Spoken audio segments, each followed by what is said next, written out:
அனைவருக்கும் வணக்கம். இன்னைக்கான ஆன்மீக பதிவில் நம்ம பார்க்க போகிற ரொம்ப முக்கியமான ஒரு பயனுள்ள தகவல் என்ன அப்படின்னு பார்த்தீங்கன்னா, திருவான்மையூரில் நடந்த ஒரு அதிசயத்தை பற்றி தெரிஞ்சுக்க போகிறோம். அதாவது திருவான்மையூர் மருந்தீஸ்வரர் கோவிலில் நடந்த அதிசயம் தாங்க அது. அங்கே பார்த்தீங்க அப்படின்னா தானாக தரையில் நின்ற ரிஷபதண்டம் அப்படின்ற ஒரு விஷயம் சமூக வலைதளங்களில் பெரிதளவில் பகிரப்பட்டு வந்துட்டு இருக்கக்கூடிய ஒரு ஹாட் டாபிக் அப்படின்னு கூட சொல்லலாங்க. இந்த திருவான்மையூர் மருந்தீஸ்வரர் கோவிலில் நடந்த அதிசயத்தை பற்றியும் அதை தொடர்ந்து அந்த கோவிலினுடைய சிறப்பம்சம் என்ன, அதனுடைய மகத்துவம் என்ன, இன்னும் அந்த கோயிலில் என்ன மாதிரியான அதிசயங்கள்லாம் நிகழ்ந்திருக்கிறது அப்படின்ற பல்வேறு சுவாரஸ்யமான முக்கியமான தகவலை நீங்கள் தெரிஞ்சுக்க போகிறீங்க. ஸோ இந்த பதிவு உங்களுக்கு பல வகையில் நன்மையை ஏற்படுத்தும். வீடியோவை ஸ்கிப் பண்ணாமல் கடைசி வரைக்கும் பாருங்கள். வீடியோக்குள்ளே போகிறதுக்கு முன்னாடி இது வரைக்கும் நீங்கள் நம்ம சேனலை சப்ஸ்கிரைப் பண்ணலை அப்படின்னா உடனே சப்ஸ்கிரைப் பண்ணிக்கோங்க. அப்படியே பக்கத்தில் இருக்கக்கூடிய நோட்டிஃபிகேஷனுக்கான பெல் பட்டனையும் ப்ரெஸ் பண்ணிக்கோங்க.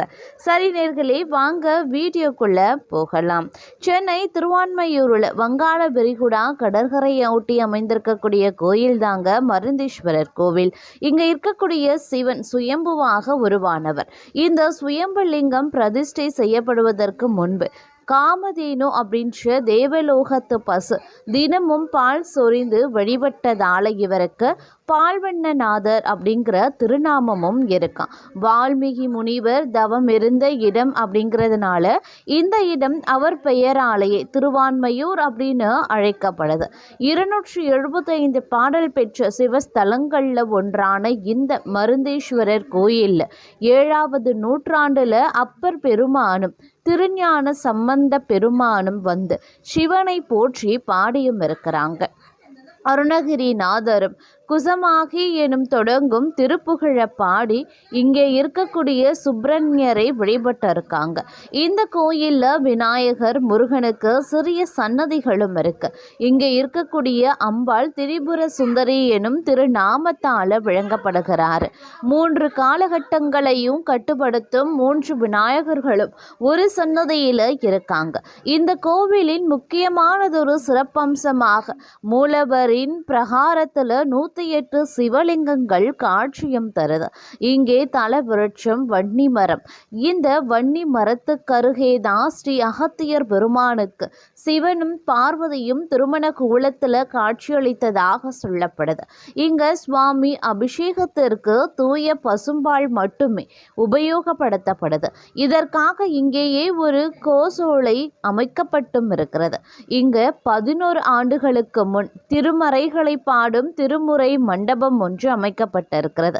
உலகத்திலேயே இந்த மாதிரி திருமுறை மண்டபம் திருவாரூர் அருள்மிகு தியாகராஜ சுவாமி ஆலயத்தில் தான் நடக்கும். இது கோவிலில் ஆயிரங்கால் மண்டபம் அருகில் அமைக்கப்பட்டிருக்கிறது. அதன் பிறகு 2001 மருந்தீஸ்வரர் கோவிலில் திருமுறை மண்டபம் அப்படின்னு அழைக்கப்படும் இந்த மண்டபத்தில் வருடம் 375 நாட்களும் சைவ சித்தாந்த சொற்பொழிவுகளும் ஆற்றப்படுது. இந்த ஆலயத்தில் திருமறைகள் பாடி ரிஷபதண்டம் ஏந்தி ஆலயத்தை வலம் வருவது தினசரி நடைபெறும். 2021 இருந்து 2009 வரை 7 முறை ரிஷபதண்டம் அடியாரின் கையில் இருந்து நழுவி தானே கீழே ஊன்றி நின்று கொள்ளும் அற்புத நிகழ்வு நடைபெற்றிருக்கிறது. தற்போது 16 வருடங்கள் கழித்து 6/8/2025 பிரதோஷமன்று ஆலயத்து ரிஷபதண்டத்துடன் பிரதோஷ வேளையில் வலம் வரும்போது தேவாச்சாரியரின் மண்டபம் எதிரே ரிஷபதண்டம் அதை சுமந்து வந்த அடியாரின் கையில் இருந்து நழுவி பூமியில் தானாக நின்றிருக்கிறது. கோயில் நடை சாத்தும் வரையில் கிட்டத்தட்ட 3.5 மணி நேரங்கள் வரைக்கும் அப்படியே நின்றிருக்கிறது. இது இறைவன் நிறைவேற்றிய மிகவும் அதிசயமான அற்புதமான நிகழ்வாகவே கருதப்படுது. பக்த கோடிகள் தொடர்ந்து தேவாரம் பாட அது திருவாசக பாடல்களை பாடியவாறே ரிஷபதண்டத்தை தரிசனமும் செய்திருக்காங்க. முடிவில் தீபாரதனை காண்பித்து பூமியில் இருந்து ரிஷப ரிஷப தண்டத்தை எடுத்திருக்காங்க. இது இறைவன் நிகழ்த்திய மிக அற்புதமான நிகழ்வாக பக்தர்களால் கருதப்படுது. இதை பற்றி கேள்விப்பட்டு ஏராளமான பக்த கோடிகள் பிரதோஷத்தன்று மருந்தீஸ்வரர் கோயிலுக்கு வந்து தானாக பூமியில் ஊன்றி நின்ற ரிஷப தண்டத்தை தரிசனம் செய்தும் சென்றிருக்கிறாங்க. இந்த கோவிலினுடைய சிறப்பம்சம் அப்படிங்கிறது மிகவும் அற்புதமான ஒன்று அப்படின்னு சொல்லலாம். இந்த திருத்தலத்தில் வந்து மூலவராக மருந்தீஸ்வரரும் உற்சவராக தியாகராஜரும் அம்மன் தாயார் திரிபுர சுந்தரையும் தலவிருட்சமாக வன்னி மரமும் தீர்த்தமாக பஞ்சதீர்த்தம் அப்பரும் ஆகம பூஜையாக காமேகமும் புராண பெயராக திருவான்மையூர் அப்படின்னு மருவி இருக்கிறது. இந்த கோவில் பார்த்திங்கன்னா தமிழ்நாடு சென்னையில் அமைந்திருக்கக்கூடிய திருவான்மையூரில் இருக்கிறதுங்க. அது மட்டும் இல்லாமல் இந்த திருவிழா வந்து இந்த கோவிலினுடைய திருவிழாவாக பங்குனி பிரம்மோற்சவம், சிவராத்திரி, விநாயகர் சதுர்த்தி, கந்த சஷ்டி, பௌர்ணமி, கிருத்திகை ஆகியவை கொண்டாடப்படுவதாக சொல்லப்படுது. தல சிறப்பு அப்படின்னு பார்த்தோன்னா இங்கே வந்து சிவபெருமான் சுயம்பு மூர்த்தியாக அருள் பாலிக்கிறாரு. மூலவரின் விமானம் சதுர்வஸ்தம் அப்படின்ற அமைப்பில் கட்டப்பட்டிருக்கு. சிவனின் தேவார பாடல் பெற்ற 274 சிவாலயங்களில் இது 258வது தேவார தலம் அப்படின்னு சொல்லலாம். இந்த கோவில் திறக்கக்கூடிய நேரம் காலையில் 6 மணி முதல் மதியம் 12 வரைக்கும், மாலை 4 மணி முதல் இரவு 9 மணி வரைக்கும் திறந்திருக்கும். இந்த கோயிலினுடைய பிரார்த்தனையாக சுவாமிக்கு வந்து பாலபிஷேகம் செய்து வணங்கி விபூதி பிரசாதம் உண்டால் தீராத நோய்கள் பாவங்கள் தீரும். சிவன் காட்சி தந்த வன்னி மரத்தை சுற்றி வணங்கிட முக்தி கிடைக்கும் அப்படிங்கிறது நம்பிக்கை. நேர்த்தி கடனாக சிவபெருமானுக்கும் அம்மனுக்கும் புது வஸ்திரம் அணிவித்து வணங்குறது தல பெருமையாக. தன்னை வணங்கி திருந்திய வால்மீகிக்கு சிவன் வன்னி மரத்தின் அடிகள் காட்சி தந்திருக்காரு. அப்போது வால்மீகி இறைவனிடம் வேண்டியதற்கேற்ப அவரது பெயராலேயே இத்தலம் விளங்குகிறது. பிரகாரத்தில் அகத்தியர் வால்மீகிக்கு சிவன் காட்சி தந்து வன்னிமரம் இருக்கிறது. இவ்விடத்துல பங்குனி பிரம்மோற்சவத்தின் போது அகத்தியருக்கு காட்சி தந்த வைபவ நிகழ்ச்சியும் நடக்கும். நடராஜர், அருணகிரியால பாடல் பெற்ற முத்துக்குமாரர், 3 சக்தி விநாயகர்கள், 108 சிவலிங்கங்கள், பஞ்சலிங்கங்கள் தனித்தனி சன்னதியிலும் இருக்கு. தினசரி அதிகாலையில் கோபூஜை செய்யப்பட்ட பின்பே சுவாமிக்கு அபிஷேகமும் நடக்குது. சுவாமிக்கு வால்மீகிநாதர், தேதபுரீஸ்வரர், அழுதீஸ்வரர், பால்வண்ணநாதர் என்ற பெயர்களும் இருக்கிறது. அகத்தியருக்கு உபதேசம் தந்ததும் இத்திருத்தலத்தில்தான்.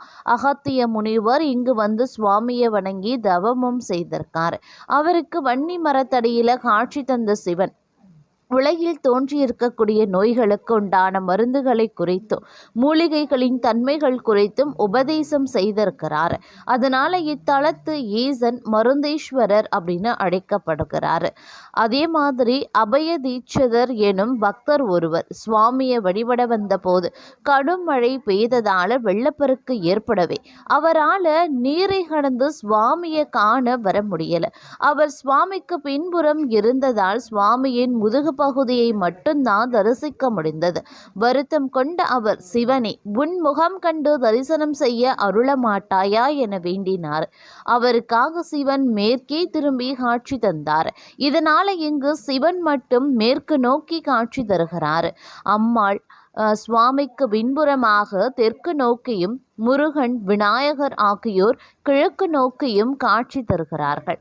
அதே போல வசிஷ்ட முனிவர் செய்த சிவ பூஜைக்காக இந்திரன் தன்னிடமிருந்த காமதேனுவை கருடன் அனுப்பி வைத்தான். பூஜை நேரத்தில் காமதேனு பால் சுரக்காமல் தாமதம் செய்யவே கோபம் கொண்ட முனிவர் அதனை புனித தன்மை இழந்து காட்டு பசுவாக மாறும்படி சபித்தார். கலங்கிய காமதேனு தனக்கு விமோச்சனம் கேட்க இத்தலத்தில் வன்னி மரத்தினடியில் சுயம்பு லிங்கமாக உள்ள சிவபெருமானை வணங்கினார். விமோச்சனம் உண்டு அப்படின்னும் சொல்லியிருக்காரு. அதன்படி இங்கு வந்து காமதேனு சுயம்புவாய் இருந்து சிவன் மீது தினசரி பால் சுரந்து விமோச்சனம் பெற்றது. இதனால இங்கு இருக்கக்கூடிய இறைவன் பால்வண்ணநாதர் அப்படின்னும் அழைக்கப்படுகிறார். கொள்ளைக்காரர்களாக இருந்த வால்மீகி திருந்திட எண்ணம் கொண்டு இங்குள்ள சிவனை வணங்கி வந்தார். ஒரு முறை அவர் சிவனை தரிசிக்க வந்தபோது அவரை கண்டு பயந்த காமதேனு ஓடியது. அப்போது இங்கிருந்த லிங்கத்தை அறியாமல் மிதித்ததால் சுவாமியின் மேனியில் தடம் பதிந்து இன்றும் கூட சுவாமியின் தலையிலையும் மார்பிளையும் பசு மிதித்த தடம் இருக்கிறது. தேவார பதிகம் மந்தமாகிய சிந்தை மயக்கிறது அந்த மில்குணத்து ஆணை அப்படின்னு தொடங்கக்கூடிய பாடல்கள் அப்படிங்கிறதும் இத்தலத்திலுடைய 2வது தலம் 25வது தல பாடல் பெற்றதாகவே விளங்குகிறது அப்படின்னும் சொல்லலாம். அது மட்டும் இல்லாமல் இங்கு சிவன் சுயம்பு மூர்த்தியாகவே அருள் பாலிக்கிறார்.